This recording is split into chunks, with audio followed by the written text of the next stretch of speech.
los elementos anatómicos cartilaginosos. Eso han llevado en anatomía, entonces no hay necesidad de que yo les pueda describir elemento anatómico por elemento anatómico. A nosotros lo que nos interesa es el conjunto de estos cartílagos para ya su fisiología y luego las patologías. Entonces vamos a continuar. Ese es el esqueleto, donde están los cartílagos, están los anillos traqueales, ¿no? Entonces, ahí está el cartílago tiroides, que es parte de la laringe. Ahí está el cartílago tiroides, está el cartílago cricoides, están los anillos traqueales, estos son los anillos traqueales. Tenemos, y así todos los elementos anatómicos que están formando el esqueleto de este órgano, que también es muy importante y es vital, tanto para la respiración y que también participa en la parte de la deglución. Entonces vamos a continuar describiendo algo de la anatomía de laringe. La laringe es un órgano ubicado en cuello, continúa arriba con la base de la lengua, abajo con la tráquea, constituido por cartílagos unidos entre sí por articulaciones y ligamentos. La movilidad de la laringe, de este órgano, está dado por músculos que obviamente son músculos rudimentarios que unen un cartílago con otro, al igual que los ligamentos. ¿Qué cartílagos son los que forman este órgano vital? Son los cartílagos tiroides, son impares. Dividimos en dos grupos importantes, que son los impares y son los pares. Dentro de los impares tenemos al cartílago tiroides, al cartílago cricoides y a la epiglotis. Y dentro de los cartílagos pares tenemos a los aritenoideos o aritenoides, tenemos a los corniculados y a los de Reisberg, ¿no? Entonces este es el grupo de cartílagos que forman la laringe, el esqueleto laríngeo, ¿no? Así como estamos aclarando, ¿no? Algunas veces en el examen les pongo qué elementos óseos forman la laringe y me ponen el hueso tiroides, el hueso cricoides. Entonces estamos aclarando acá que son cartílagos, no son huesos, ¿verdad? Entonces tomen muy en cuenta esto.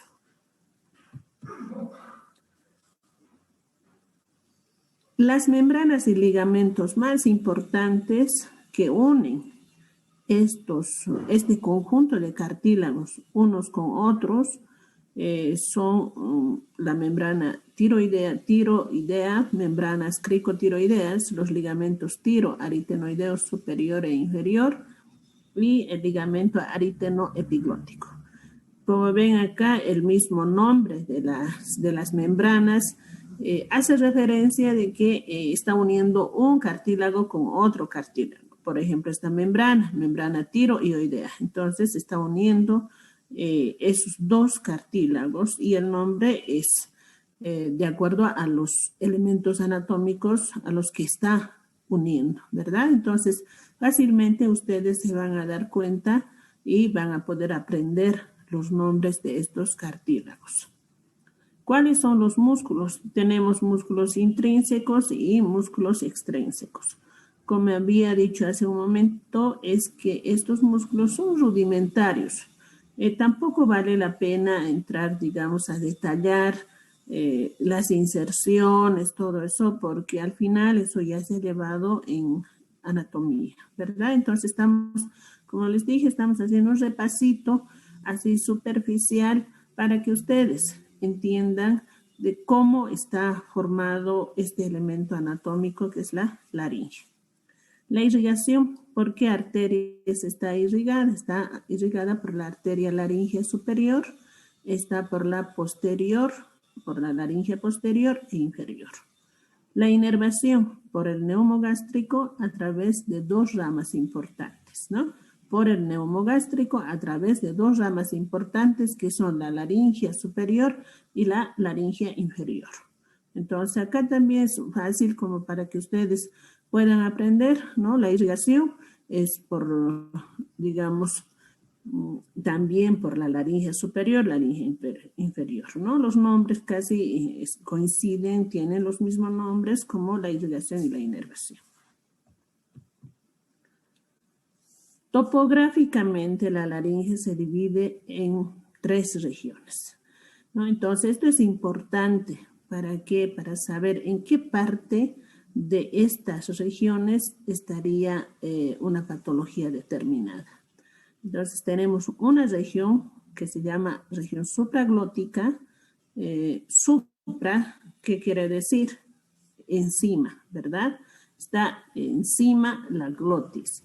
Entonces hablamos de región supraglótica donde se encuentra la epiglotis, ¿sí? La epiglotis, los repliegues aritenoepiglóticos, las bandas ventriculares, el ventrículo laringio o de Morgani.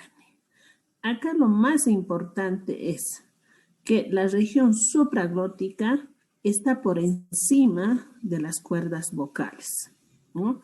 La epiglotis es ese cartílago que sirve como palanca o les diré como una válvula para que tape la vía respiratoria en el momento en que nosotros deglutimos el alimento, ¿no? Para que no pase ese alimento a la vía respiratoria. Entonces, cuando una persona habla o respira, esta epiglotis se levanta porque tiene que dar paso a que las cuerdas vocales se muevan y a poder respirar, porque para hablar nosotros tenemos que tomar aire. Por lo tanto, necesitamos que entre oxígeno, necesitamos aire para poder hablar. Si la epiglotis no se levanta, nosotros no vamos a tener una voz clara, vamos a tener una especie de disnea porque no hay una buena ventilación, ¿verdad? Entonces, el papel importante de la epiglotis, uno, es cubrir la vía respiratoria en el momento de la deglución, cubrir la vía, tapar esta vía respiratoria para que el alimento no ingrese hacia la vía respiratoria, no hacia la tráquea, ¿no? Entonces, eso es importante, es una función importante de la epiglotis. Otra función importante de la epiglotis es que cuando nosotros, ¿verdad?, tomamos un alimento y ponemos a la boca, puede ser una galleta, por ejemplo, nosotros masticamos, los dientes tienen esa función de triturar todo alimento. Y la saliva lubrica este alimento para formar un bolo alimenticio. Entonces, la lengua, ¿qué hace? Cuando ya está completamente formado este bolo alimenticio, la lengua sirve como una palanca que lanza hacia la orofaringe, ¿no? Sirve como palanca la lengua para lanzar este bolo alimenticio que ya está completamente formado hacia la orofaringe y luego cae a esta parte que nosotros habíamos llamado faringolaringe.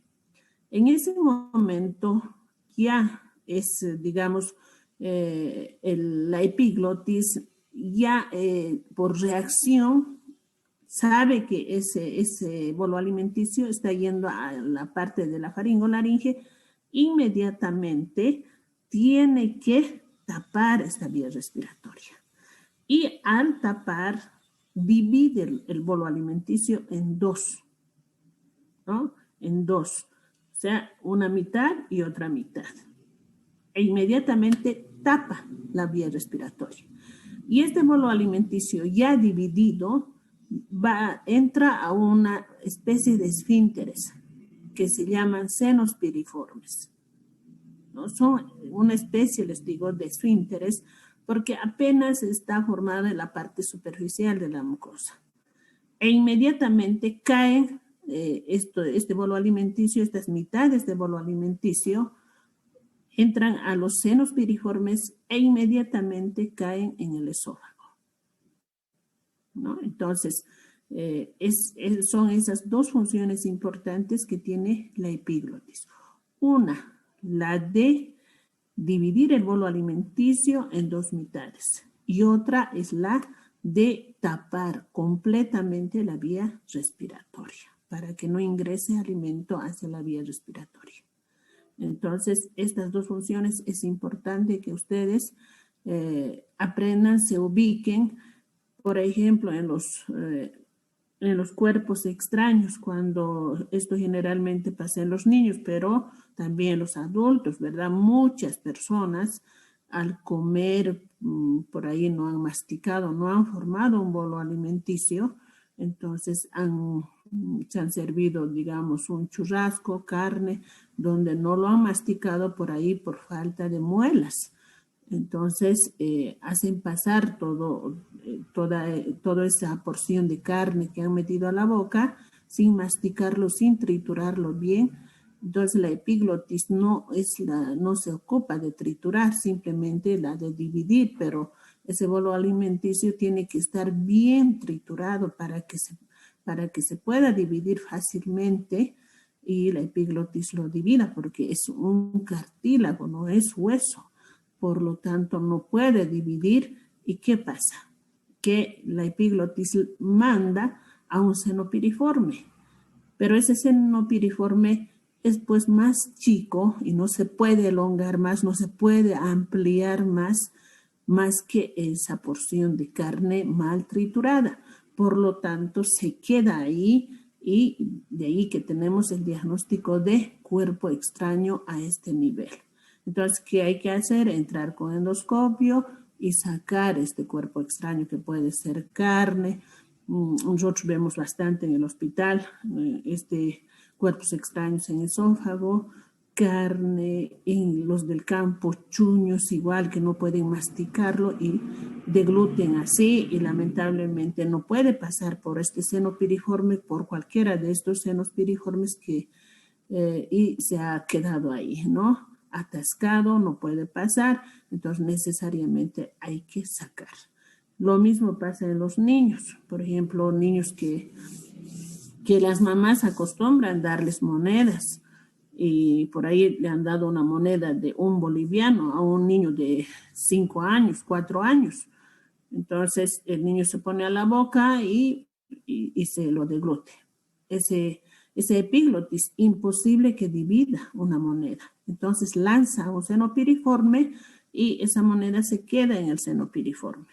Entonces ya tenemos un problema de cuerpo extraño a ese nivel. Ese niño no puede deglutir ni la saliva absolutamente y empieza a babear y el dolor, ¿no? Porque está ahí atascado, empieza a edematizarse la mucosa, entonces es un gran riesgo también. Si bien no es mortal porque hay tiempito, da tiempo al paciente para que pueda ir a un centro de salud, al hospital, y da tiempo también al médico para que pueda preparar su equipo, en este caso el endoscopio. Incluso que si es en niños tiene que entrar a quirófano, hay que sedarlo un poquito para que se relaje y se pueda sacar esta moneda. Pero en el caso de que si fuera cuerpo extraño, ¿no?, que vaya directamente a la vía respiratoria, eso sí ya es serio, ¿no? Y eso pasa también muchas personas donde están comiendo y están hablando, están comiendo y están hablando. Entonces la epiglotis no sabe si va a tapar esa vía respiratoria, ¿sí? Porque esa persona está hablando y necesita aire, necesita oxígeno para hablar, ¿verdad? ¿Va a tapar esa vía respiratoria? ¿O qué va a hacer? Porque a la vez esa persona está comiendo y está hablando. Entonces, en una de esas, cuando para hablar necesita aire, inmediatamente la epiglotis se levanta y ahí, y a la vez está comiendo, entonces se escapa y entra el el alimento hacia la vía respiratoria. Y eso ya es grave, ¿no? Por eso algunas veces nosotros también, ¿no?, nos decimos se ha atorado. ¿Por qué? Porque ha entrado, puede ser líquido, una gota de líquido, puede ser un poquito de alimento, entra y nos provoca tos. ¿Por qué? Porque ese líquido o ese pedacito por ahí muy chiquito que ha entrado a la vía respiratoria es un cuerpo extraño para la vía respiratoria. Entonces, ¿con qué se defiende esta vía respiratoria? Con el reflejo de la tos. Y empieza a toser y toser queriendo sacar este cuerpo extraño, por mínimo que sea, entra y provoca ya esta reacción.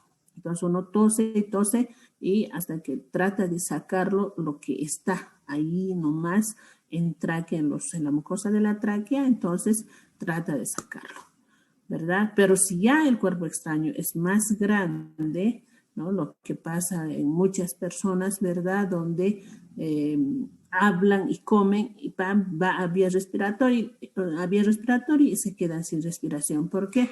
Porque no le ha dado tiempo a la epiglotis de tapar esta vía respiratoria y el alimento ha ido a clavarse acá, ¿no? Entonces la persona desesperadamente quiere toser, no puede tampoco porque está ahí y este cuerpo extraño está tapando una buena digamos, un buen tamaño de esta luz de la tráquea. Entonces no hay espacio como para que pueda respirar. Y ahí empieza la insuficiencia respiratoria y puede llegar al paro respiratorio. Y eso pasa también a los niños, ¿no? Nosotros tenemos muchos pacientes que llegan, los niños por broncoaspiración, por ejemplo, llegan igual por alimento. Muchos niños que ya desde en la casa ha pasado eso, pero no le da tiempo a llegar al hospital, y al hospital ya llegan, ya han fallecido. Entonces, hay que tener mucho cuidado y a los niños también hay que recomendarles que no se pongan nada a la boca, porque esta moneda puede llegar también a la vía respiratoria, si es una moneda pequeña, por ejemplo, 10 centavos. Y si es una moneda grande, puede tapar toda la vía respiratoria y lamentablemente nos lleva a una insuficiencia respiratoria y finalmente al paro respiratorio. Entonces, es muy importante esta primera región, que es la región supraglótica. Tiene estas dos funciones muy importantes, ¿verdad? Uno, para tapar la epiglotis, para que no deje ingresar absolutamente nada a la vía respiratoria, y otra para dividir el bolo alimenticio, ¿no? Divide el bolo alimenticio, inmediatamente lanza a cada lado y tapa la vía respiratoria. Entonces, la epiglotis es el elemento anatómico dentro los cartílagos de la laringe, el más importante, que va a evitar de que nosotros hagamos una insuficiencia respiratoria, que va a evitar, y además que no haya, digamos, esta patología tan importante y frecuente que son los cuerpos extraños a nivel de la faringolaringe, ¿no? Entonces, esa es la importancia de esta región supraglótica. Tenemos una segunda región que sería la región glótica. En esta región se encuentran las cuerdas vocales, y esto es importante. Las cuerdas vocales están inmediatamente después de la región glótica, ¿verdad? Ustedes saben que es importante esta región. Por ejemplo, cuando se inflama esta región, las cuerdas vocales, ya la persona tiene los síntomas patognomónicos de la laringe, ¿no? Después vamos a hablar, pero también valdría la pena nomás mencionarles, ¿no? Se inflama la región glótica, ya la persona empieza con una disfonía, ya empieza con la voz ronca y algunas veces llega a una afonía. Esta región donde se encuentran las cuerdas vocales o las cuerdas vocales mismas tienen diferentes patologías. Esta es la parte, el elemento anatómico donde realmente, digamos, está la función importante de la fonación. Si hay alguna patología en las cuerdas vocales, lamentablemente siempre va a repercutir con una disfonía voz ronca o una afonía directamente, ¿no? Acá, por ejemplo, los pólipos. Cuando una persona se enferma con una laringitis y esta laringitis no ha sido bien curada, se ha hecho crónica, las cuerdas vocales siempre una laringitis por inflamación empiezan a edematizarse, a inflamarse. Entonces la persona sigue esforzando la voz. Esto pasa generalmente en los profesores de básico, casi siempre, porque toda la mañana están con sus alumnos gritando, hablando. Entonces eso hace que esfuerce y tenga este problema. En los cantantes, en los locutores, ¿no? También pasa esto. Aquellos que trabajan con la voz, entonces se enferman con una laringitis por ahí, con una laringitis aguda, por resfrío, por un virus, y no se curan, no siguen esforzando esa voz. Y como están edematizadas esas cuerdas, al esforzar, al hablar, al gritar, está rozando entre cuerda y cuerda el edema, porque están edematizados, porque normalmente no tienen que rozarse esas cuerdas vocales.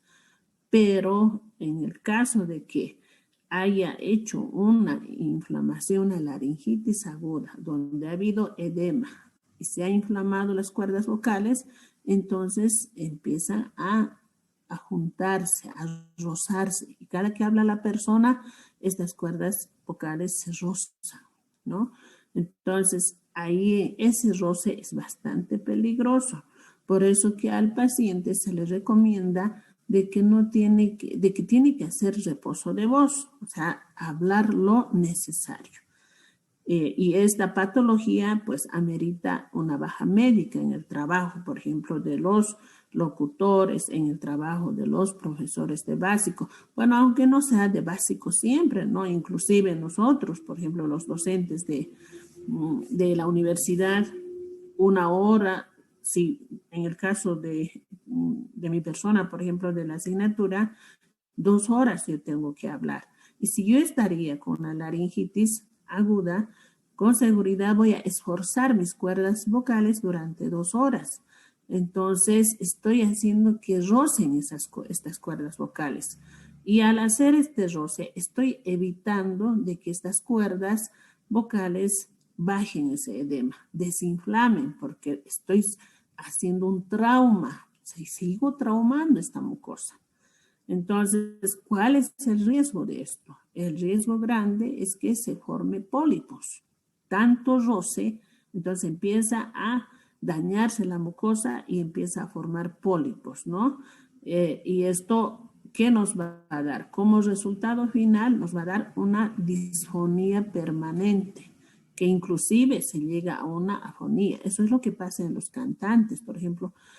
Siempre, ¿no? Escuchamos de los cantantes de que tiene problemitas de la garganta y que ha entrado a una cirugía, ¿no? De cuerdas vocales, y es justamente por esto, porque tanto ha esforzado probablemente en una primera inflamación, no ha hecho el reposo absoluto, porque ellos sí tienen que hacer un reposo absoluto. Entonces ha seguido esforzando esas cuerdas vocales, ha seguido esforzando, ha seguido dañando esta mucosa, ¿verdad? Con el roce ha formado lesiones, heridas, y ahí se ha empezado a formar lo que es un pólipo. Entonces, ¿qué tiene que hacer? Hay que extraer quirúrgicamente este pólipo, pero con mucho cuidado de no dañar la cuerda vocal misma, porque si no, ahí ya realmente es perdido, ¿no? Perdida esa voz, y ese cantante o esa persona que trabaja con la voz, lamentablemente ya no va a poder. Entonces, esos cuidados hay que tener. Cuando ustedes tengan un paciente con disfonía, un paciente con voz ronca, por ahí también con afonía, usted sabe. Dis quiere decir disminución de la voz. A quiere decir sin voz, ¿no? Entonces, más todavía el problema es más acentuado, más peligroso. Y voz ronca, obviamente, porque simplemente está inflamado, ¿no? Entonces, lo importante es que cuando usted vaya a la consulta a un paciente con disfonía, con voz ronca o con afonía, no hay necesidad inclusive de hacer un examen y querer ver las cuerdas vocales cómo están. No, simplemente con estos síntomas que son patognomónicos, no hay, estos síntomas no existen en otro órgano, no son síntomas de otros órganos del cuerpo, entonces por eso se dice patognomónico.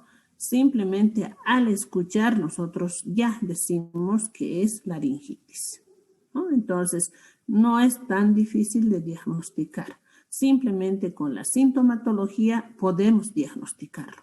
Pero ya si esta laringitis o esta disfonía es de hace mucho tiempo, entonces con los antecedentes tenemos que ya pensar en hacer exámenes complementarios, ¿verdad? Entonces, esa es la importancia de la región glótica, ¿no? Si ustedes se dan cuenta, cada región tiene una función específica. La región glótica, donde están las cuerdas vocales, tiene su función, que es la de fonación, ¿no? La de emitir la voz. Y las cuerdas vocales se encargan de esto. Otra región importante es la región subglótica. Está limitado por arriba por las cuerdas vocales y por abajo por la tráquea. Esta región tiene su importancia también en las inflamaciones, pero no es tanto como como las anteriores regiones, pero igual es importante, ¿no? Las patologías no se asientan tan frecuentemente en esta región. Las regiones más importantes y donde asientan, como les había explicado anteriormente, son estas dos regiones, ¿no? Las que más se exponen a patologías diferentes, ¿no? Entonces, sin que esto quiera decir que la región subglótica no es importante, no tiene su importancia, no, tiene también su importancia en sí. Si no existiera una de estas regiones, lamentablemente la función laringea no sería una buena función. Entonces, las tres regiones se complementan para tener una buena fisiología laringea. Si hasta acá tienen alguna pregunta, por favor, pueden encender su micrófono. Si hay alguna duda.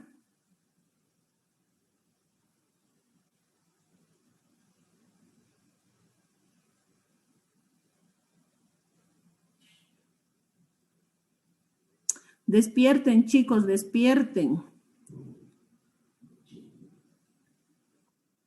Buenos días.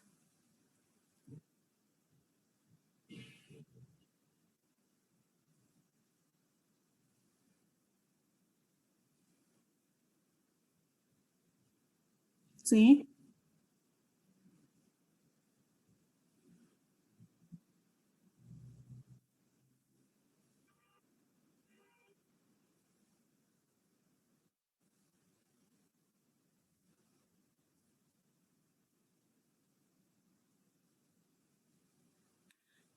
No, la parte propiamente de la laringe está por los cartílagos, está formado por los cartílagos.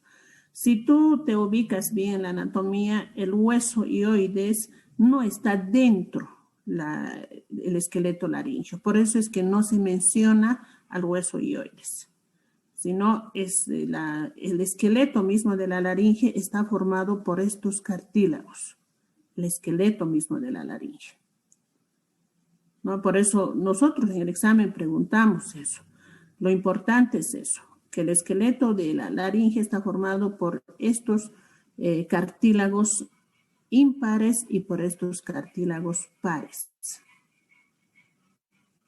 ¿no? Entonces, no va a haber ningún problema si ustedes responden en el examen que el esqueleto laríngeo está formado por los cartílagos pares e impares. Si pueden mencionarlo, bueno, vamos a ver qué esqueletos pares o impares. Vamos a ver en qué forma hacemos las preguntas. Entonces, simplemente ustedes tienen que limitarse a la formación cartilaginosa de la laringe, el esqueleto laríngeo mismo, ¿no? Que es por estos cartílagos. ¿Algo más?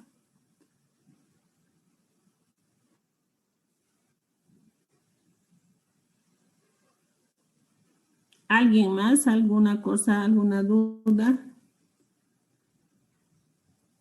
Bueno, vamos a continuar. Fisiología de la laringe.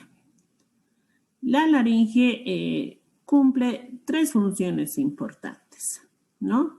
Una ventilatoria, cuando ingresa el aire que ha, digamos, del exterior, ha ingresado por las fosas nasales, entra a la nasofaringe, entra a la orofaringe, entra a las cuerdas vocales y llega a los pulmones. La otra función es la deglutoria o la esfinteriana, la que les he explicado en la primera región, ¿verdad? El cartílago se encarga de dividir ese bolo alimenticio y se encarga de tapar la vía respiratoria, ¿no? Esa es otra función importante. Y finalmente la fonatoria es la que se encarga de emitir la voz. Entonces vamos a hablar un poquito. La función ventilatoria deja pasar el aire por acción del músculo cricoaritenoideo posterior, ¿no? Entonces, el cartílago, como les había dicho, se levanta y deja que pase el aire hacia los pulmones. Esa es una primera función importante y tenemos que decir que es la función vital, porque si no cumple la laringe esta función, lamentablemente ya esa persona ha perdido la vida, no ha entrado en un paro respiratorio. Primero en una insuficiencia respiratoria y luego un paro respiratorio. Por eso se dice que la función, la insuficiencia respiratoria misma empieza en esta parte, ¿no? En la laringe. No empieza la insuficiencia respiratoria en las fosas nasales. Por eso que habíamos aclarado nosotros y hemos dicho que es insuficiencia ventilatoria nasal, ¿verdad? Si se acuerdan de las IBNs, ahora en el segundo parcial va a ser de nariz. Entonces, esto quiero que se acuerden. La insuficiencia, o sea, el hecho de que la persona no pueda respirar por la nariz, no pueda meter aire por la nariz y se queje de que la nariz está tapada, no puede respirar, a eso se llama insuficiencia ventilatoria nasal. Entonces, no confundan con insuficiencia respiratoria, ¿no? Insuficiencia ventilatoria nasal. Cuando hablamos de insuficiencia respiratoria, cuando el problema está en laringe, ¿no? Y es esta, ¿por qué? Porque no cumple esta función, que es la ventilatoria. Entonces, deja pasar la laringe, cumple esa función ventilatoria, dejando pasar el aire por acción del músculo cricoaritenoideo posterior. Entonces, la función más importante, vital de la laringe es la ventilatoria. Otra función, la deglutoria y esfinteriana, ¿no? Dice, participa, esto también hace unos minutitos hemos hablado, participa en el segundo tiempo de la deglución. La epiglotis es la encargada de dividir el bolo alimenticio, ¿no? Lo que les expliqué. Nosotros colocamos por ahí una porción de pan a la boca, cualquier alimento, los dientes se encargan de triturar este alimento, La saliva se encarga de lubricar para la formación del bolo alimenticio y la lengua sirve como palanca para mandar hacia atrás, hacia la orofaringe y que este alimento caiga a la faringolaringe. Y en ese momento, ¿verdad? Nos sirve como esfínter el cartílago, la epiglotis, que va a dividir a este bolo alimenticio en dos y va a mandar una mitad hacia el seno piriforme izquierdo, la otra mitad hacia el seno piriforme derecho, ¿no? Y en ese momento, al dividir este bolo alimenticio, inmediatamente cubre lo que es la vía respiratoria. Entonces, esta es la segunda función importante, que también si no se realiza esta función, lamentablemente entramos a una insuficiencia respiratoria y a un paro respiratorio, ¿no? Porque si pasa alimento hacia la vía respiratoria y es un alimento nomás, un bolo alimenticio, digamos, es grande, por más que se haya dividido, va a tapar las 3/4 partes de la vía respiratoria o por ahí una mitad, entonces ya nos está provocando una insuficiencia respiratoria, ¿verdad? Entonces ya es un riesgo para la vida del paciente. Otra función importante es la fonatoria. En esta función se produce durante la respiración, su intensidad depende del músculo del diafragma, ¿no? Para que la voz sea un poco más fuerte, depende del músculo del diafragma y también del llenado, ¿verdad? De la buena ventilación a nivel pulmonar. Entonces, si entra buena cantidad de aire al 100%, con seguridad la fonación va a ser, digamos, fácil, no va a haber problemas para la respiración y la voz de la persona va a ser no con un timbre fuerte. Entonces, esta función también es muy importante para la laringe, ¿no? Entonces, y otra cosa que les decía, la disfonía, la afonía, la voz ronca va a depender también mucho de lo que son las cuerdas vocales. Si las cuerdas vocales están intactas, no hay inflamación, no hay edema, esa fonación va a ser normal, excelente.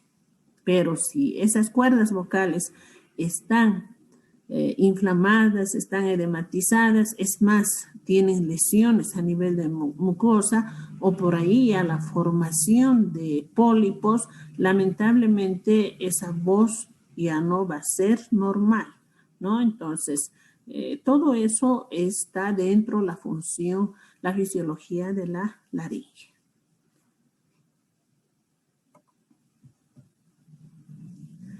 Acá hablamos de, no sé si tienen alguna pregunta, por favor, dentro de la fisiología de la laringe.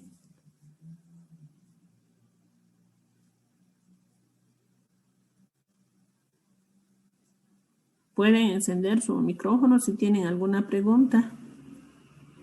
Que en sí estamos repitiendo lo que habíamos hablado hace un momento, ¿no? En las regiones, si ustedes comparan con esto, cada región cumple una función.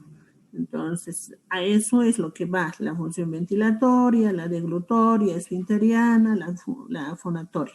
Entonces, cada región cumple una determinada función dentro de la fisiología de la laringe, ¿no? Estaríamos repitiendo lo que hemos explicado hace un momento de las diferentes regiones de la laringe, ¿sí? Acá tenemos ya entrando a las patologías. Entrando a las patologías, todas las patologías nosotros lo vamos a, digamos, a ese conjunto de patologías vamos a dar un nombre específico que se llama síndrome de obstrucción laringea, ¿no? Que es un conjunto de síntomas y signos por insuficiente pasaje de aire a través de la laringe, provocando una, por ahí, hipoxia y luego una anoxia, ¿no? Entonces, dentro de este síndrome de obstrucción laringea, también tenemos, igual que en los capítulos anteriores, se habla de agudas y crónicas. Y siempre vamos a tomar en cuenta acá Y en las agudas siempre vamos a tomar en cuenta el tiempo de evolución. Cuando se habla de agudas, nos tiene que venir a la cabeza de que una patología aguda es porque su desarrollo, o sea, el tiempo, el proceso es corto, ¿sí? Entonces tenemos que siempre referirnos a los días de permanencia que tiene esa patología en un determinado órgano. Entonces hablamos de agudas, hablamos de desde que ha empezado hasta los 15 a 20 días, ¿no? Es un proceso agudo, reciente. Puede ser puede ser que el paciente vaya a los 3 días, 4 días, 5 días y el límite sería de 15 a 20 días. En ese tiempo nosotros tenemos que pensar, ya, esto es importante, esto en todas las patologías habíamos mencionado. Si el proceso es agudo, es importante llegar a este diagnóstico de que sea agudo, porque el tratamiento obviamente va a ser diferente al proceso crónico. Entonces, es importante determinar si es un proceso agudo o es un proceso crónico. ¿Y cómo se determina? ¿Cómo nosotros vamos a saber si es agudo? Es por el tiempo de evolución, ¿no? Entonces, el tiempo de evolución nos va a dar, digamos, para tratar, nos va a dar un esquema para el tratamiento. Entonces, esto es muy importante porque en el proceso agudo nosotros podemos tratar con medicamentos, hacer por ahí unos exámenes o simplemente hacer un tratamiento directo sin recurrir a lo que es los exámenes complementarios. Entonces es importante, y para esto es importante la clínica, es importante conocer teóricamente cómo nosotros tenemos que interrogar al paciente.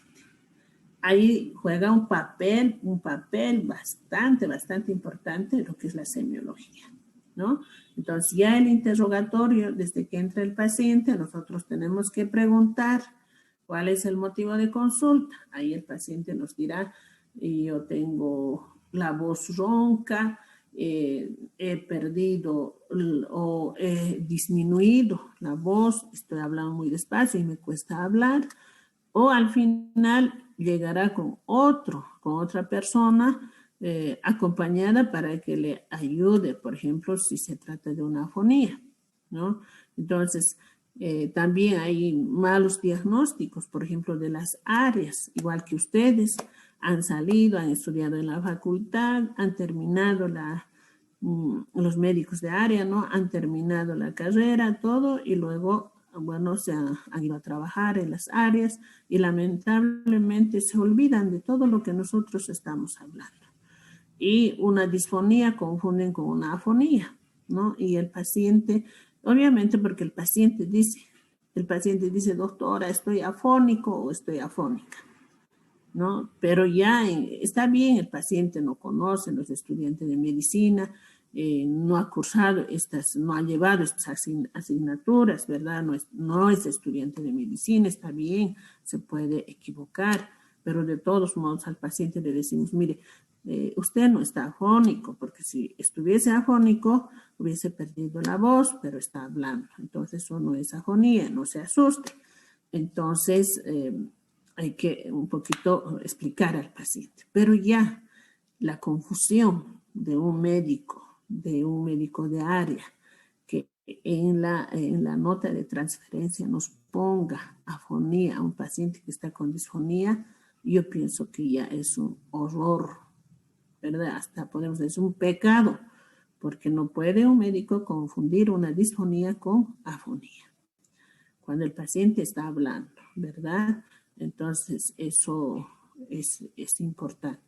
¿Y eso cómo vamos a obtener toda esta información? Vamos a obtener en el examen, en el interrogatorio, ¿verdad? Cuando el paciente entre y nosotros empezamos a interrogar el motivo de consulta, nos dirá, estoy con esta voz, tengo la voz ronca, no puedo hablar fuerte, rápidamente se me quita la respiración y no puedo hablar. Bueno, eso es importante también, como les dije, si ustedes trabajan en área, No están en el seguro, sí, pero hay personas que trabajan en forma particular, no son asegurados, pero necesitan una baja médica, un reposo por estos. Y como les dije anteriormente, si ustedes trabajaran en un seguro, por decir en la caja o en la universidad, en forma particular, por ejemplo, vendemos servicios, trabajamos con diferentes instituciones. Entonces, por decir, con yacimientos, no sé, con alguna institución. Entonces el paciente va a la consulta y dice, doctora, estoy mal, no puedo hablar, tengo la voz ronca. Entonces ustedes tienen que diagnosticarlo bien, porque ese paciente con esta patología amerita ser dado de baja. No se puede decir, no, usted vaya nomás a trabajar, no pasa nada, porque esto, como les dije, se puede complicar y se puede convertir en una patología crónica, ¿no? En la caja, eso es lo que pasa. Van a su médico familiar y el médico familiar, como es un médico general que probablemente nunca ha repasado estas cosas, estas patologías, y le dice al profesor, le dice, este doctor, no, pero yo no puedo hablar, no voy a poder dar las clases toda la mañana en mis alumnos, y son alumnos de primaria, yo tengo que gritar, hablar fuerte, y no puedo. Hablo un poquito más fuerte, levanto la voz, e inmediatamente me quedo sin voz. ¿Qué puedo hacer? No, así no puedo trabajar. Y obviamente el paciente tiene toda la razón, porque ¿cómo va a trabajar así con una voz disfónica?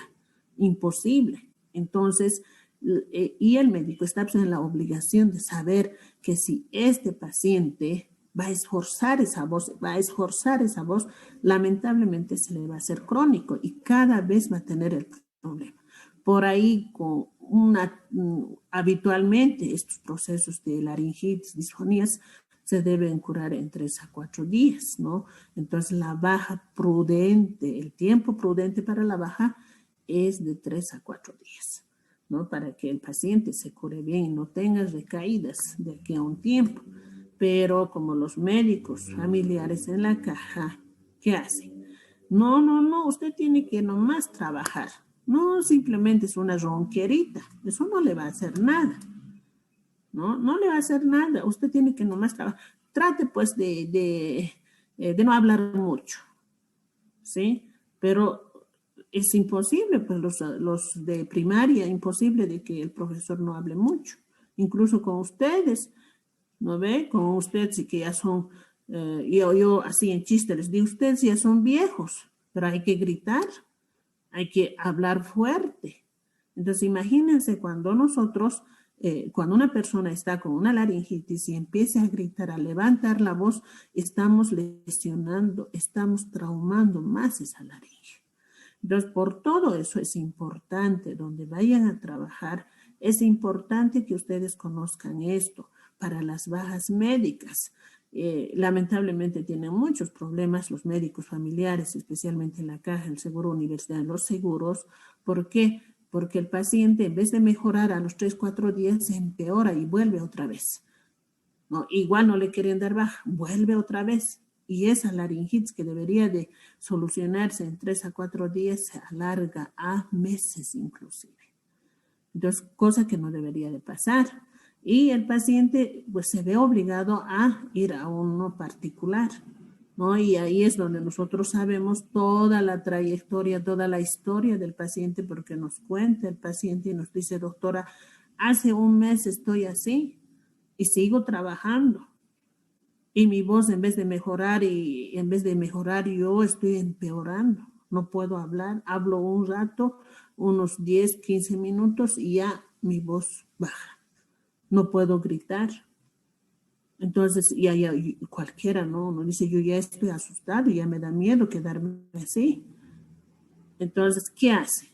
Nosotros nos vemos obligados porque el paciente viene con un certificado médico, dice, como en la caja de mi seguro no me hacen caso, entonces yo quisiera que usted me dé un certificado médico, un informe de que yo realmente estoy mal. O hágame algún estudio para que con eso yo vaya a la caja.